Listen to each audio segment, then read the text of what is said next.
नमस्ते साथीहरू, आज म तपाईहरुसँग गाउँ खाने कथा प्रतियोगिता खेल्न चाहन्छु। म एउटा गाउँ खाने कथा भन्छु, त्यसको सही उत्तर मिलाउने हुनेहरूलाई चाहिँ पहिलो, दोस्रो, तेस्रोलाई मेरो तर्फबाट उपहार स्वरूप केही हुनेवाला छ। अब राम्ररी सुन्नुहोस् है। गाउँ खाने कथा चाहिँ समाजले थाहा भएको 4 ओटी। सुन्नुहोस् है राम्ररी। समाजले थाहा भएको 4 ओटी, समाजमा थाहा नभएको कति हो कति ओटी। फेरि सुन्नुहोस्। समाजले थाहा भएको 4 ओटी, समाजमा थाहा नभएको कति हो कति ओटी।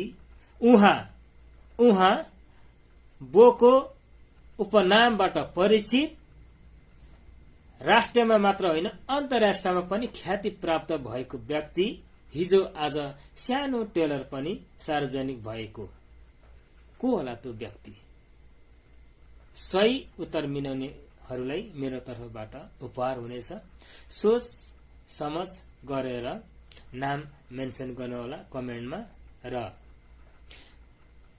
जसले पहिला मिलाउँछ यो नाम, उसलाई मेरो तर्फबाट फेरि पनि म आह्वान गर्न चाहन्छु, तपाईहरुलाई उपहार हुनेछ। धन्यवाद। नमस्ते।